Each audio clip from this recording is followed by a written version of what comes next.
پیر کے اندر انگلیوں کے اندر خلال کرنا تھا تم نے اس سنت کو چھوڑ دیا ہے، اسی وجہ سے تمہاری نمازوں کے اندر وہ لذت نہیں آ رہی ہے۔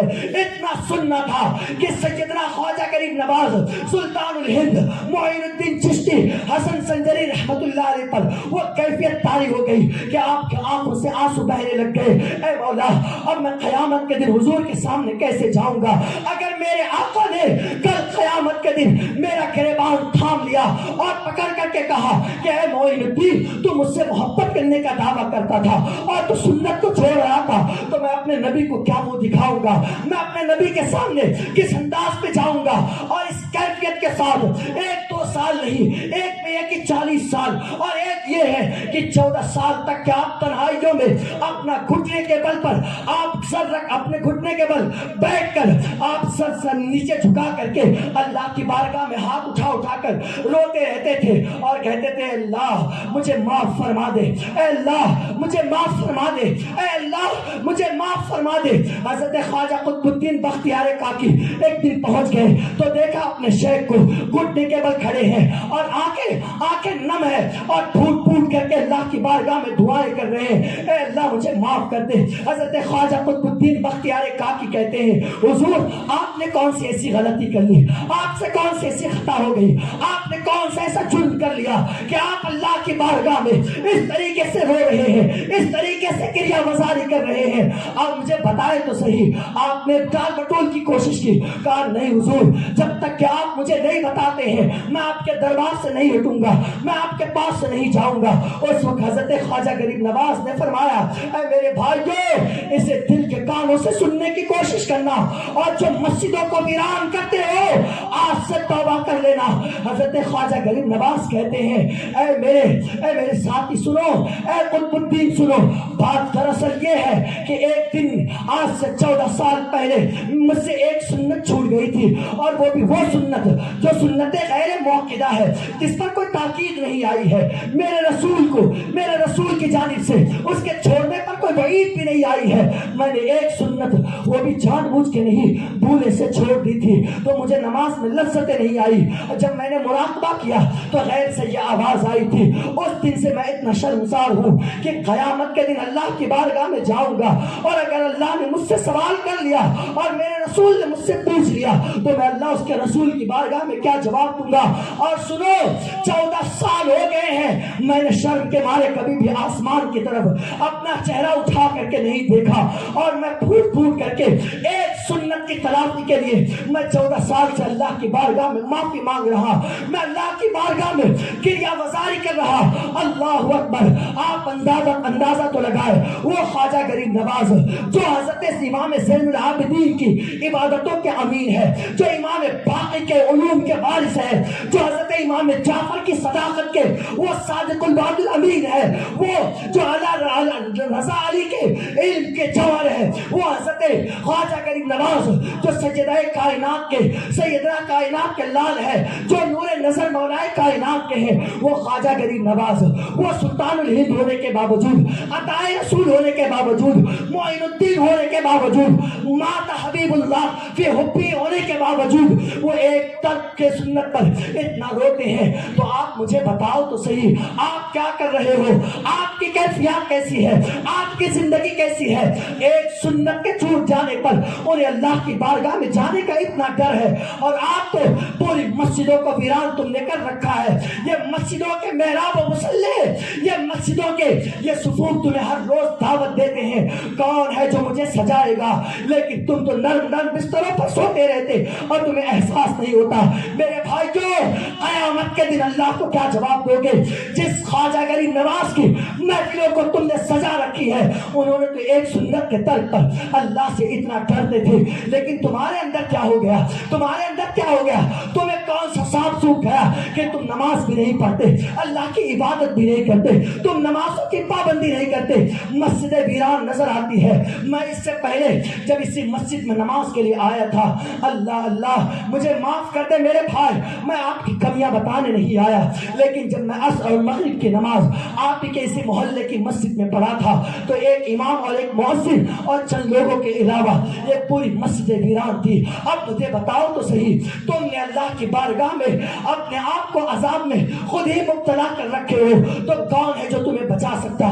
میرے اللہ نے قرآن میں فرمایا وَمَا أَصَابَكُم مِّن مُّصِيبَةٍ فَبِمَا كَسَبَتْ أَيْدِيكُم، جو کچھ تم پر مصیبت آتی ہے وہ اللہ نے مصیبت نہیں دی ہے بلکہ ان مصیبتوں کو تم نے اپنے ہاتھوں سے کمایا ہے۔ حدیث پاک میں میرے رسول نے فرمایا مَا يَفْعَلُ اللَّهُ بِعَذَابِكُم، اللہ تمہیں عذاب دے کر کے کیا کرے گا؟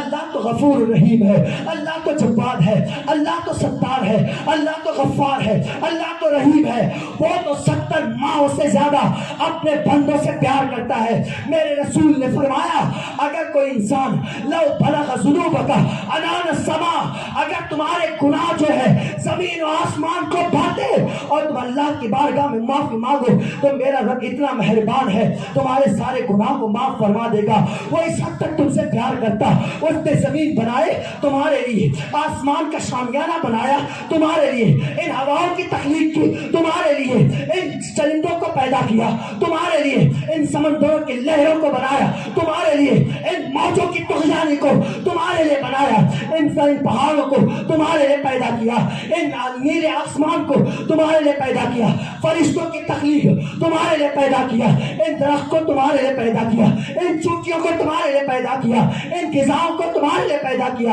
ان درختوں کو اللہ نے تمہارے لیے پیدا کیا، ہر چیز اللہ نے تمہارے لیے پیدا کی، تمہارے چلنے کے لیے تمہیں پیر عطا کیے، پکڑنے کے لیے تمہیں ہاتھ عطا کیے، دیکھنے کے لیے اللہ نے تمہیں آنکھیں عطا کی، بولنے کے لیے اللہ نے تمہیں زبان عطا کی، دھڑکنے والا دل عطا کیا، سمجھنے والی دماغ عطا کی۔ لیکن میں تم سے پوچھتا اللہ کے اتنے احسانات تم پر، اللہ کی امداد اتنی تم پر، اور میرے رب نے یہ بھی کہا اللہ اکبر وما من دابۃ فی الارض الا علی اللہ رزقها، میرے بندو روزی کے سلسلے میں کبھی گھبرانا نہیں، روزی تمہیں کھلاتی نہیں ہے بلکہ اللہ فرماتا ہے وما من دابۃ فی الارض الا علی اللہ رزقها، زمین پر کوئی ایسا جاندار، کوئی ایسا چوپایا ہے ہی نہیں جس کی روزی کا ذمہ کرم اللہ فرماتا ہے میرے اوپر نہ ہے۔ وَيَعْلَمُ مُسْتَقَرَّهَا وَمُسْتَوْدَعَهَا كُلٌّ فِي كِتَابٍ مُبِينٍ، وہ اللہ جانتا ہے کس بندے کو کتنا دیا جائے گا۔ ارے وہ چوٹیوں میں رہنے والے جانوروں کو جب پیٹ بھر کے کھلاتا ہے، وہ مچھلیوں کو جو ہر روز ایک ایک ٹن ان کی غذائیں ہوتی ہے جب اللہ انہیں پالتا ہے، ان لکڑیوں کے اندر، درختوں کے اندر چھوٹے چھوٹے کیڑوں کو جب وہ پال سکتا ہے، ان پہاڑوں پر رہنے والے ان درختوں کی پرورش کر سکتا ہے، چٹیل میدان میں ہرے سبزے اگا سکتا ہے، ان زمین کو مضبوط کر سکتا ہے، ان پہاڑوں کو اور سینہ تان کر کے کھڑے رکھ سکتا، وہ خدا جو سب کچھ کر سکتا، وہ رب جو ساری کائنات کو چلا سکتا، وہ کائنات کا مالک ہو کر وہ سب کچھ کر سکتا، تو مجھے بتاؤ تو صحیح کیا وہ خدا تمہیں روزی نہیں دے سکتا؟ کیا وہ تمہیں کھلا نہیں سکتا؟ کیا وہ تمہیں پلا نہیں سکتا؟ کیا وہ تمہیں زندہ نہیں رکھ سکتا؟ بلکہ سنو، تمہیں زندہ ہی نہیں رکھتا بلکہ تمہاری پیدائش سے پہلے ابھی تم پیدا بھی نہیں ہوئے ہوتے ہو کہ تمہاری ماں کے سینے میں، ماں کے چھاتیوں میں تمہاری پیدائش سے پہلے ہی تمہارے لیے اللہ روزیوں کا انتظام فرما، سبحان اللہ سبحان اللہ، انتظام فرما دیا کرتا ہے۔ سبحان اللہ، نعرہ تکبیر، نعرہ رسالت، علماء اہل سنت، جلسہ جشن غریب نواز، خواجہ کا ہندوستان، نعرہ رسالت۔ میرے پیارے آقا علیہ السلام کے پیارے دیوانوں، آباد کرو مسجدوں کو، سجا دو مسجدوں کو، اللہ کی بارگاہ میں توبہ کر دو، ورنہ وہ دن دور نہیں ہے جو حال سیریا کا ہوا ہے، وہ دن دور نہیں ہے جو فلسطین والوں کا ہوا ہے، وہ دن دور نہیں ہے جو عراق و یمن والوں کا ہوا ہے، وہ سرزمین جسے میرے رسول نے فرمایا تھا اللہم بارک لنا فی یمننا، اے اللہ میرے یمن کے اندر برکت عطا فرما۔ آج وہاں کے بچے گھاس کھانے پر مجبور ہیں، عید کے دن انہیں سوکھی روٹی مل جائے تو ان کے لیے گویا کہ وہ قسمت کے لیے ان کے اعتبار سے معراج ہو جاتی۔ 8 دن تک کے وہ بچے وہ روڈوں سے کہیں اگل بگل سے کوئی ٹکڑے مل جائے تو اسی پر ان کا گزارا ہوتا ہے، لیکن تمہیں اللہ نے کھانے پینے کی ساری اشیاء کا انتظام کر دیا تو اللہ سے بغاوت مول لیتے ہو۔ قرآن مقدس میں اللہ نے ارشاد فرمایا ان اللہ لا یغیر ما بقوم حتی یغیروا ما بانفسہم، اللہ اس قوم کی حالت کو اس وقت تک کہ نہیں بدلتا جب تک کہ وہ قوم خود ہی بدل نہ جائے۔ آج کیا ہو رہا ہے؟ کیا خدا نے ہماری یہ حالت کی ہے؟ جھوٹ ہے اگر کوئی یہ کہتا ہے کہ اللہ نے ہمیں دنیا کے اندر ذلیل و رسوا کیا۔ کوئی یہ کہتا ہے تو وہ نبی پر اور اللہ پر افترا باندھتا ہے اور جھوٹ بول رہا ہے۔ جو خدا ہماری تقدیر بہتر سے بہتر لکھے، کیا اپنے بندوں کی تقدیر ایسی لکھے گا؟ ارے دنیا کا دستور ہے، ایک ماں سے اگر کہا جائے کہ تو بیٹے کی تقدیر لکھ، تو وہ ماں اپنے بیٹے کی قسمت میں کبھی کوئی برائی اور غم نہیں لکھے گا۔ ایک ماں جب اپنے بیٹے کی قسمت لکھنے کی اگر انہیں اجازت دی جائے تو ماں اپنے بیٹے کی تقدیر بری نہیں لکھ سکتی۔ تو وہ خدا جو 70 ماؤں سے کہیں زیادہ پیار کرتا ہے، کیا وہ خدا اپنے بندوں کی تقدیر میں یہ مصیبتیں لکھے گا؟ وہ پریشانیاں لکھے گا؟ اس کا مطلب یہ ہے اللہ ہمیں مصیبت میں ڈالنا نہیں چاہتا، ہم خود ہی مصیبت میں جا رہے ہیں، ہم خود ہی تکلیفوں میں گر رہے ہیں۔ ہم نے جب سے مسجدوں کو ویران چھوڑا ہے، ہم نے جب سے مسجدوں کے آواز پر اور آذان پر لبیک کی صدائیں ہم نے نہیں لگائی، تب سے یہ قوم مسلم ذلیل اور رسوا ہو کر کے رہ گئی۔ شادیوں میں سب شریک ہوں گے، دعوتوں میں سب اٹینڈ ہوں گے، مرغ مسلم توڑنے کے لیے سب کے پاس وقت ہے، اور خدا کی بارگاہ میں سجدے کرنے کے لیے ان ظالم قوم اور مسلمانوں کے پاس ٹائم نہیں۔ اور کہتے ہیں مسلمان ہیں، کس زبان سے مسلمان کہتے ہو؟ کیا اپنا نام صرف مسلمان رکھ لینے سے ہم مسلمان ہیں؟ رہ گئی رسم ازاں روح بلالی نہ رہی، فلسفہ رہ گیا تلقین غزالی نہ رہی۔ صرف روئی آج تو صرف ایک رسم ہے، اس کے علاوہ کچھ بھی نہیں ہمارے پاس۔ کیا ہے آپ کے پاس؟ کون سا عمل ہے جس عمل کی بنیاد پر اللہ تمہیں معاف کرے؟ کون سی نیکی ہے تمہارے پاس جس نیکی کی وجہ سے اللہ تمہاری دعاؤں کو سن لے؟ کون سا تمہارا اپنا کردار ہے جس کردار کی وجہ سے تمہیں دوسرے قوموں پر عزت و برتری عطا کرے؟ کون سا عمل ہے تمہارے پاس؟ صبح سے لے کر شام تک کہ اللہ کی نافرمانیاں کرتے ہو اور پھر یہ کہتے ہو کہ اللہ نے مجھے مصیبتیں میں ڈالا ہے۔ تم جاہل ہو، نادان ہو جو اللہ پر ایسی باتیں کرتے ہو۔ اللہ نے تمہیں مصیبت میں نہیں ڈالا ہے، تم خود مصیبت میں گرفتار ہو چکے ہو۔ اور سنو، اب بھی اگر چاہتے ہو نا کہ اللہ تمہیں معاف کر دے تو قرآن میں اللہ نے کہا وَلَا تَهِنُوا وَلَا تَحْزَنُوا وَأَنْتُمُ الْأَعْلَوْنَ إِن كُنتُم مُؤْمِنِينَ۔ تم مومن بن جاؤ، اللہ تمہیں پھر سے کامیابی عطا فرما دے۔ سبحان اللہ۔ ارے دشت تو دشت ہے، دریا بھی نہ چھوڑے ہم نے، بحر ظلمات میں دوڑا دیے گھوڑے ہم نے۔ ہم وہ ہیں جو سمندروں کے اندر گھوڑے دوڑاتے تھے تو ہماری حالت یہ ہوتی تھی ان گھوڑوں کے ٹانپوں کے اندر پانی کا ایک قطرہ بھی نہیں لگتا تھا۔ ہم جس ملک کے اندر اور جس علاقے کے اندر چلے جاتے تھے، ہمارے اخلاق کو، ہمارے کردار کو دیکھ کر وہ پوری کی پوری بستی مسلمان ہو جایا کرتی تھی۔ لیکن معاف کریے گا، جس محلے میں سب سے زیادہ گندگی ہو وہاں مسلمان رہتا، جہاں سب سے زیادہ دھوکہ دھڑی ہو رہی ہو وہاں مسلمان رہتا، جس گلی میں سب سے زیادہ بدبو آتی ہو وہاں مسلمان رہتا، جس محلے میں سب سے زیادہ سود کا کاروبار چلتا ہو وہاں مسلمان رہتا۔ یہ سود، یہ حرام کے کام ہے، یہ اللہ نے کیا مسلمانوں کے لیے دیا تھا؟ سنو، میرے رسول پاک علیہ السلام نے یہ ارشاد فرمایا، جس نے سود کا کاروبار کیا گویا کہ اس نے اپنی ماں کے ساتھ، سگی ماں کے ساتھ 33 مرتبہ اس نے زنا کیا۔ اللہ، اپنی سگی ماں کے ساتھ وہ زنا کیا۔